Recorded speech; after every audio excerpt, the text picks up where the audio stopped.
Peace, people. Thank you for tuning in.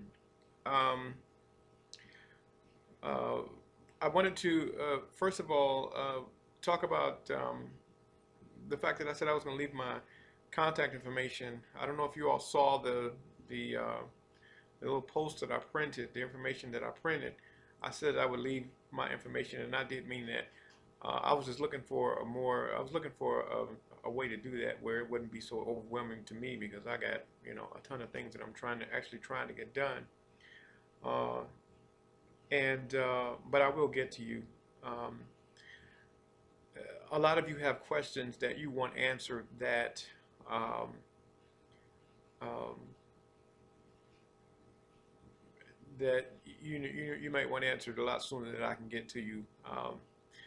The best I can tell you right now is to pray. To pray to Yahweh and ask Him to, put the words in my mouth that um, that can answer some questions that you may want to have answered that I haven't gotten to yet. All right. But in the meantime, I wanted to address this issue about no man having had seen God, um, because there's quite a few people who have made that statement, and this is a statement that's just not on this forum. This is a statement that's going throughout um, the uh, the country, if not the world. That no man has seen God, and let's get to that. Let's explore that. First of all, I found the scriptures that refers to, um, you know, no man having had seen God. And the first scripture I came to was John 1:18, where uh, John says, "No man has seen God at any time. Uh, the only begotten Son, which is in the bosom of the Father, He has declared Him." Well, that's the first scripture that says that. Well, and then I looked up another scripture, and here is John again in John 1 4:12. It's I John 4:12. And by the way, I am using notes on this one. I said I wasn't using notes before, but I am using notes on this one because like I just can't remember all of this. But uh, I am using notes on this one, so bear with me 1 second. Okay, I John 4:12. This is John again saying, "No man has seen God at any time." This is what he's saying. This is what John is saying. So I'm going to go to another scripture about John. Hold on, give me 1 second here. Okay, the last scripture um, referring to John here, John might have gotten himself in trouble with this one.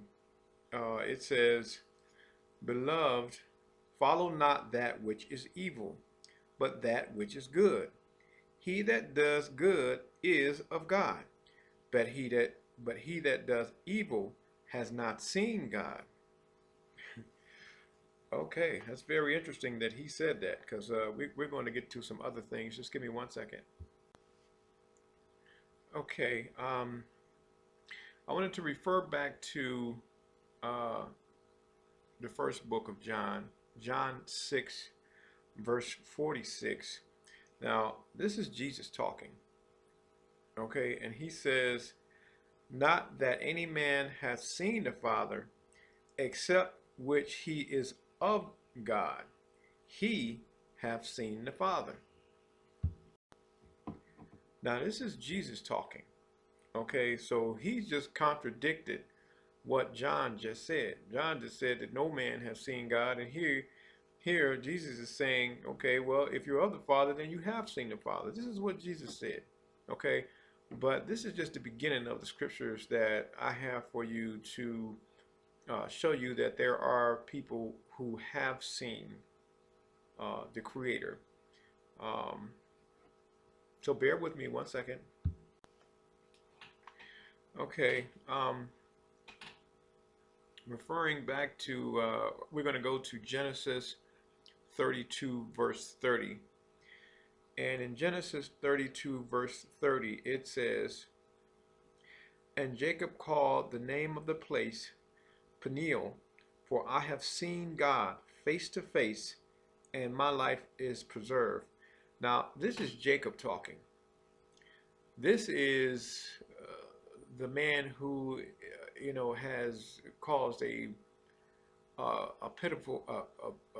pivotal moment in biblical history. He's one of the men who his name was changed to Israel, and that's how the Israelites got their common last name, because of Jacob. Now, this is a man of God without question.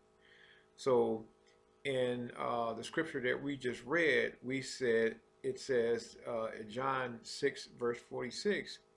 It says that, it talks about Jesus saying, well, if you are of God, then you have seen God. Well, obviously, Jacob is of God, so he has seen God. So if Jacob is of God and he has seen God, and this is according to what Jesus said, then who's John? If John is saying, well, I've never seen God, well, then maybe John's not of God if he hasn't seen him.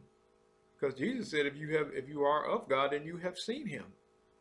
So we're going to get to that, okay? But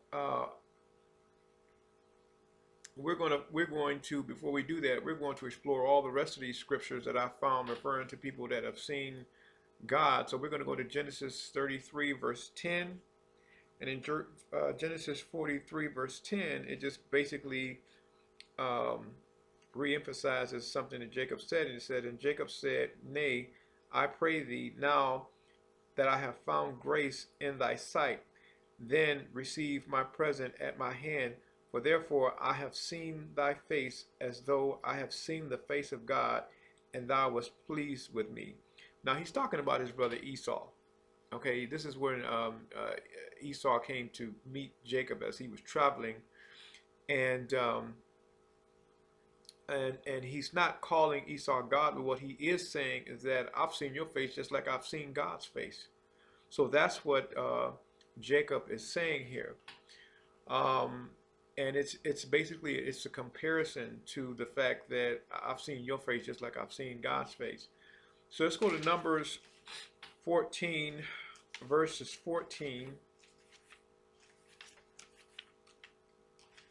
And in Numbers 14, verses 14, it says,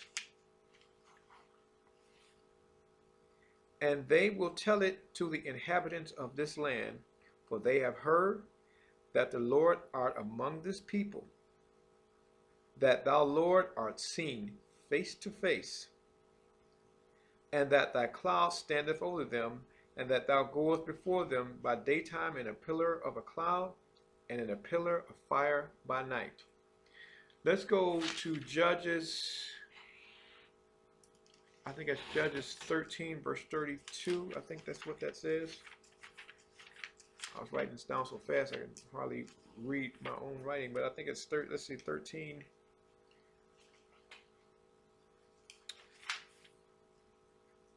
Wait a minute, maybe it's not. Let's see.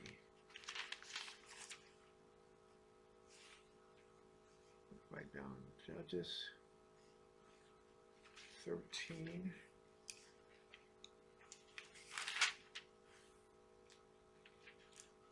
That is not correct.